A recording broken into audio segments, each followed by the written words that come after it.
متحدہ عرب امارات کا اوپیک اور اوپیک پلس سے علیحدگی کا اعلان۔ اماراتی حکام کے مطابق یو اے ای آئل کی فروخت پالیسی میں خود مختاری حاصل کرے گا۔ فیصلہ 1 مئی 2026 سے نافذ العمل ہوگا۔ امارات نیوز ایجنسی کے مطابق عالمی تیل مارکیٹ پر فیصلے کے اثرات متوقع۔ تیل پیدا کرنے والے ممالک کی تنظیم اوپیک کا قیام 1960 میں عمل میں آیا۔ سعودی عرب، ایران، عراق اور کویت اوپیک کے اہم رکن ہیں۔ اوپیک پلس میں روس سمیت دیگر ملک بھی شامل۔ ایران چاہتا ہے امریکہ اپنا ہرمز کی ناکہ بندی ختم کر دے۔ امریکی صدر ڈونلڈ ٹرمپ نے مضحکہ خیز دعویٰ کیا کہ ایران نے ہمیں اطلاع دی ہے کہ وہ تباہی کی حالت میں ہے۔ ایران چاہتا ہے ہم جلد از جلد اپنا ہرمز کھول دیں۔ ایران اپنی قیادت کے بارے میں معلومات حاصل کرنا چاہتا ہے۔ وائٹ ہاؤس میں برطانوی بادشاہ چارلز کے اعزاز میں استقبالیہ۔ شاہ چارلز کو گارڈ آف آنر پیش کیا گیا۔ امریکن صدر ڈونلڈ ٹرمپ نے تقریب سے خطاب میں کہا، بادشاہ چارلز کی وائٹ ہاؤس کی تقریب میں شرکت اعزاز ہے۔ برطانیہ اور امریکہ کی اقدار اور ثقافت مشترکہ ہیں۔ بادشاہ چارلز کو دل کی گہرائیوں سے خوش آمدید کہتا ہوں۔ عالمی مارکیٹ میں خام تیل کی قیمتیں بے قابو۔ برنٹ خام تیل کی قیمت $111 سے تجاوز۔ امریکی خام تیل کی قیمت 2.29% بڑھ کر $99 فی بیرل تک پہنچ گئی۔ پاکستان اسٹاک مارکیٹ میں 1085 پوائنٹس کی کمی، انڈیکس 1,68,412 پوائنٹس پر بند ہوا۔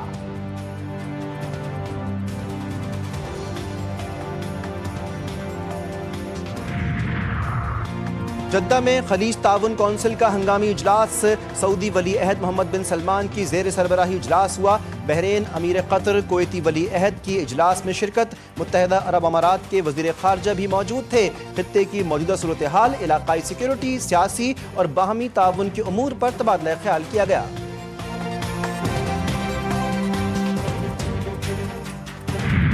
جسٹس بابر ستار کا پشاور ہائی کورٹ تبادلہ۔ محسن اختر کیانی کو لاہور ہائی کورٹ ٹرانسفر کر دیا گیا۔ جسٹس سمن رفت کو سندھ ہائی کورٹ بھیجنے کی منظوری۔ ججز کے تبادلوں کے فیصلے کثرت رائے سے منظور کیے گئے۔ چیف جسٹس یحییٰ آفریدی کی زیر صدارت جوڈیشل کمیشن اجلاس میں اہم فیصلے۔ جسٹس ارباب طاہر، جسٹس خادم سومرو کے تبادلے کی سفارش واپس لے لی۔ ججز ٹرانسفر کی مخالفت میں 4 ووٹ پڑے۔ اجلاس میں بیرسٹر گوہر اور علی ظفر بھی موجود تھے۔ اجلاس سے قبل جسٹس بابر ستار کا chief justice of Pakistan Yahya Khan Afridi کو خط لکھا، تبادلے پر میرا موقف سنا جائے۔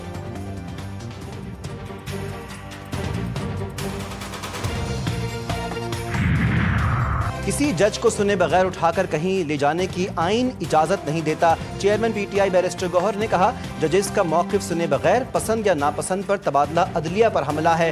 بیرسٹر علی ظفر بولے، ججز کو پولیس یا سول سرونٹ کی طرح ٹرانسفر کرنے سے عوام کے اعتماد کو ٹھیس پہنچتی ہے۔ ہم نے ان تبادلوں کی مخالفت کی۔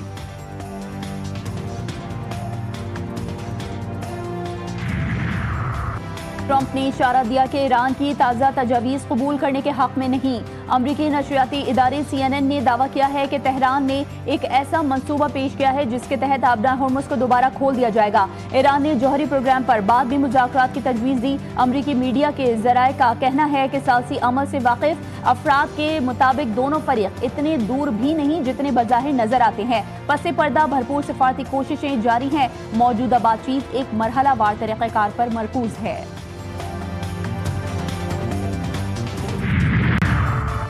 امریکہ کو اپنی غیر قانونی اور غیر معقول شرائط ترک کرنا ہوں گی۔ ایران کے نائب وزیر دفاع کا واضح پیغام، کہا کہ امریکہ اب دوسرے ملکوں پر اپنی پالیسی مسلط کرنے کی پوزیشن میں نہیں۔ ایران آزاد مملکت خصوصاً شنگھائی تعاون تنظیم کے رکن ملکوں کے ساتھ دفاعی ہتھیاروں کی صلاحیتیں شیئر کرنے کے لیے تیار ہے۔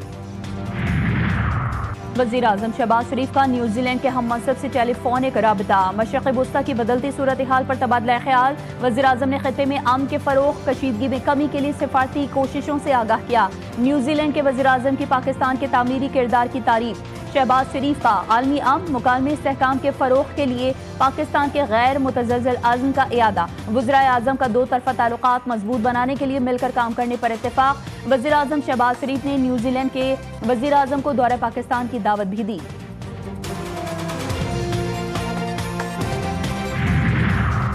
نائب وزیر اعظم اسحاق ڈار سے اقوام متحدہ کے سیکرٹری جنرل اینٹونیو گوتریس کا رابطہ۔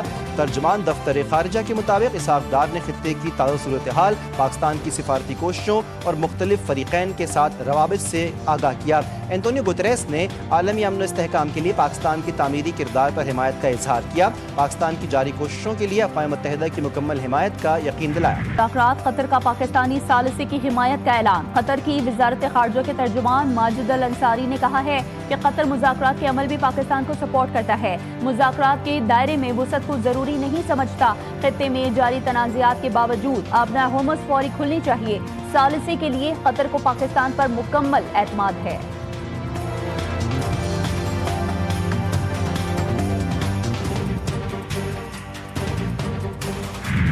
شائقین کے لیے اسٹیڈیم کے دروازے کھل گئے۔ پاکستان سپر لیگ کی رونقیں بحال۔ کوالیفائر میچ کے لیے میدان سج گیا۔ کراچی نیشنل اسٹیڈیم میچ دیکھنے کے لیے شائقین کی بڑی تعداد امڈ آئی۔ پشاور زلمی اور اسلام آباد یونائیٹڈ کی ٹیمیں مد مقابل۔ پشاور زلمی کا اسلام آباد یونائیٹڈ کو جیت کے لیے 222 رنز کا ہدف۔ بابر اعظم کی اسلام آباد یونائیٹڈ کے خلاف سینچری۔ کپتان شاداب خان نے کہا جب شائقین آتے ہیں تو بہت خوشی ہوتی ہے۔ پشاور زلمی کے کپتان بابر اعظم بولے اچھا لگا، تماشائیوں کو اسٹیڈیم میں داخلے کی اجازت دی گئی۔ بانی پی ٹی آئی کی آنکھوں کا پمز ہاسپٹل میں معائنہ، اینٹی VEGF انجیکشن کی چوتھی ڈوز دی گئی۔ بانی پی ٹی آئی کی بینائی میں بہتری آئی۔ پمز ہاسپٹل کے مطابق پروسیس سے قبل بانی سے اجازت لی گئی۔ طبی عمل مکمل رضامندی اور نگرانی میں کیا گیا۔ ماہرین کے مطابق ڈے کیئر سرجری کے بعد فالو اپ کے ساتھ ڈسچارج کیا گیا۔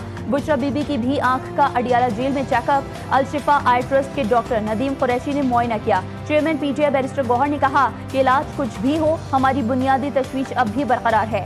بانی پی ٹی آئی اور بشرا بی بی کو علاج کے لیے اسپتال منتقل کرنے کا مطالبہ۔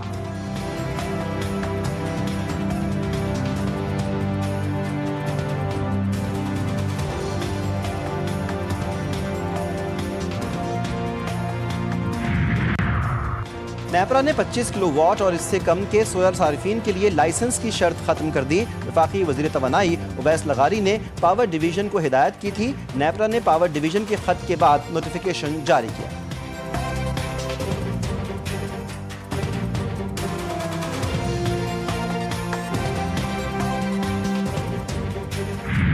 پاک فوج کی مقامی طور پر تیار فتح 2 میزائل سسٹم کی کامیاب مشق۔ ISPR کے مطابق فتح 2 میزائل جدید ایویونکس، نیویگیشنل آلات اور دشمن سے بچنے کی بہتر صلاحیت سے لیس۔ سینئر فوجی حکام نے جدید میزائل سسٹم کی کامیاب مشق کا مشاہدہ کیا۔ صدر، وزیر اعظم، سروسز چیفز کی میزائل مشق میں شامل ٹیم کی مہارت اور عزم کی تعریف۔ پاک افغان سرحد پر افغان طالبان اور فتنہ الخوارج کی بلا اشتعال جارحیت۔ پاک فوج کا بھرپور جواب۔ آپریشن غضب للحق کے تحت کارروائیاں جاری۔ پاک فوج نے چمن سیکٹر میں افغان طالبان کی متعدد چوکیوں کو تباہ کیا۔ سیکیورٹی ذرائع کے مطابق سرشان، المرجان، ایدھی پوسٹ، گاڑی اور دیگر تنصیبات کو کامیابی سے نشانہ بنایا گیا۔ دہشت گردوں اور ان کے سرپرستوں کے عزائم کو خاک میں ملا دیا جائے گا۔ آپریشن غضب للحق تمام مقررہ اہداف کے حصول تک جاری رہے گا۔ افغان سرزمین پاکستان اور اس کے شہریوں پر حملوں کے لیے استعمال ہو رہی ہے۔ سب سے زیادہ تشویش کالعدم TTP، BLA جیسے دہشت گرد گروہوں کے افغان سرزمین کے مسلسل استعمال پر ہے۔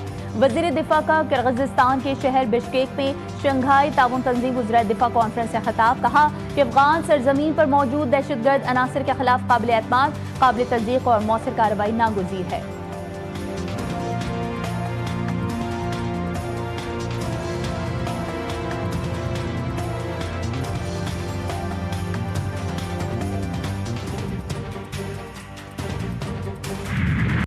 عراق کے حکمران شیعہ اتحاد نے علی الزیدی کو وزیر اعظم نامزد کر دیا۔ صدر نزار آمیدی کی جانب سے الزیدی کو حکومت سازی کا باضابطہ مینڈیٹ بھی سونپ دیا۔ اتحاد کے مطابق الزیدی کا انتخاب تمام فریقین کے درمیان اتفاقی رائے کے بعد کیا گیا۔ علی الزیدی کاروباری شخصیت ہیں، ان کا سیاسی یا حکومتی عہدوں پر کوئی سابقہ تجربہ نہیں۔ انہیں 30 دن میں اپنی کابینہ پارلیمنٹ میں پیش کرنا ہوگی اور اعتماد کا ووٹ حاصل کرنا ہوگا۔ قازقستان کا ابراہیمی معاہدے میں شمولیت کا اعلان۔ اسرائیلی صدر اسحاق ہرزوگ کی صدر قازقستان سے ملاقات۔ مشرق وسطیٰ کے ممالک اور اسرائیل میں تعلقات کی حمایت۔ قازق صدر نے کہا کہ ابراہیمی معاہدے میں شمولیت تعاون بڑھانے کے لیے کی۔ سفارتکار بین الاقوامی امن کے علمبردار ہوتے ہیں. سفارتکار مکالمے اور باہمی سمجھ بوجھ کے ذریعے عالمی تعلقات کو سنبھالتے ہیں. ایرانی سفیر رضا امیری مقدم نے کہا کہ نائب وزیر اعظم اسحاق ڈار اور دیگر تجربہ کار سفارتکاروں کا شکریہ ادا کرتا ہوں. پاکستانی سفارتکاروں نے مذاکرات مؤثر انداز میں ترتیب دینے میں اہم کردار ادا کیا. پاکستانی سفارتکاروں کی وجہ سے سفارتی عمل آگے بڑھنے میں مدد ملی. امریکی فوج نے ایک اور جہاز کو ایرانی بندرگاہ جانے سے روک دیا. سینٹ کام کے مطابق یہ اقدام امریکی ناکہ بندی کا حصہ ہے. میرین ٹریفک کے مطابق MT اسٹریم ایرانی پرچم بردار ٹینکر ہے. اس سے پہلے ایرانی وزارت خارجہ کے ترجمان نے ایرانی آئل ٹینکرز پر امریکی قبضے کی مذمت کی تھی. ترجمان اسماعیل بقائی کا کہنا تھا کہ یہ اقدامات بحری قزاقی اور اسے کھلا قانونی جواز بخشنے کے مترادف ہے. امریکی صدر پر قاتلانہ حملے کی کوشش کا الزام. وائٹ ہاؤس میں صحافتی عشائیے میں فائرنگ کرنے والے ملزم پر فرد جرم عائد. امریکی عدالت نے ملزم کو عارضی طور پر حراست میں رکھنے کا حکم دے دیا. کیس کی سماعت جمعرات تک ملتوی. حملے میں سیکرٹ سروس کا اہلکار زخمی ہوا تھا. پاکستان کے لیے $1.2 ارب کی اگلی قسط کی منظوری کا معاملہ. IMF ایگزیکٹو بورڈ کا اجلاس 8 مئی کو طلب. اجلاس میں پاکستان کے اقتصادی جائزے کی منظوری متوقع. توسیع فنڈ سہولت پروگرام کے تحت تیسرے اقتصادی جائزے پر غور کیا جائے گا. RSF پروگرام کے دوسرے جائزے کی منظوری بھی ایجنڈے میں شامل. وفاقی وزیر خزانہ محمد اورنگزیب نے کہا ہے کہ پاکستان کی معیشت بہتری کی جانب گامزن ہے. معاشی شعبے میں اسٹرکچرل اصلاحات پر عمل پیرا ہے. GDP 4% تک رہنے کی امید ہے.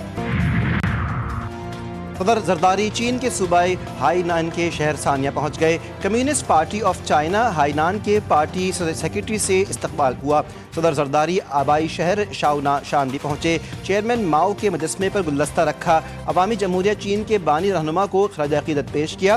صدر مملکت کا ماؤ زے تنگ میموریل میوزیم کا بھی دورہ. عوامی جمہوریہ چین کے بانی رہنما کی زندگی، فکر اور سیاسی ورثے سے متعلق آگاہ کیا گیا.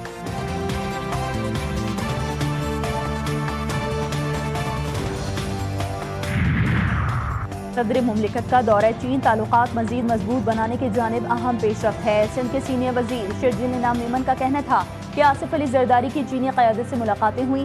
باہمی تجارت، سرمایہ کاری، انفراسٹرکچر پر توجہ دی گئی. علاقائی تعاون کے فروغ پر بھی خصوصی توجہ دی گئی. چین نے ہر مشکل وقت میں پاکستان کا ساتھ دیا.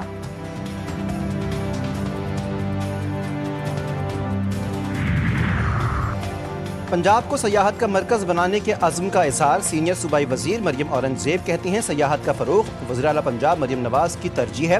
لاہور شہر کو سیاحت سے متعلق مثالی بنائیں گے. سیاحت کے شعبے کے لیے 28 ارب روپے رکھے گئے.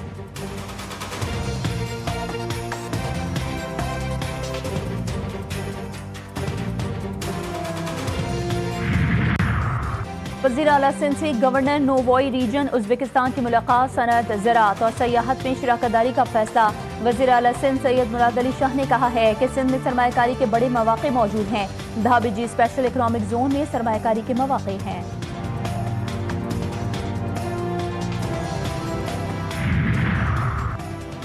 لاہور میں CCD کے مبینہ مقابلے 6 ڈاکو ہلاک، 2 پولیس اہلکار زخمی. ملزمان شہر میں اسلحے کے زور پر متعدد وارداتوں میں ملوث تھے. زخمی اہلکاروں کو اسپتال منتقل کیا گیا.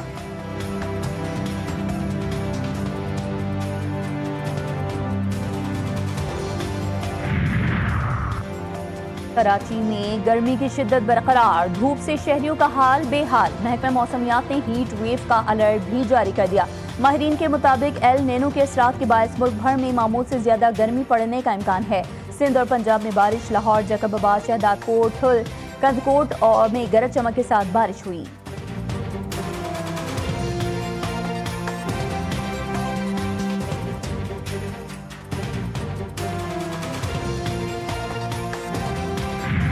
اور دیکھتی آنکھوں سنتے کانوں کو طارق عزیز کا سلام. نیلام گھر شو کا آغاز کرنے والے نامور اداکار، صداکار اور شاعر طارق عزیز کے مداح آج ان کا 91واں یوم پیدائش منا رہے ہیں. طارق عزیز نے اپنے فن کا سفر ریڈیو پاکستان سے شروع کیا. پاکستان میں ٹیلی ویژن نشریات کا آغاز ہوا تو پہلے میزبان کے طور پر اسکرین پر دکھائی دیے. خدمات کے اعتراف میں تمغہ حسن کارکردگی سمیت متعدد ایوارڈز سے بھی نوازا گیا.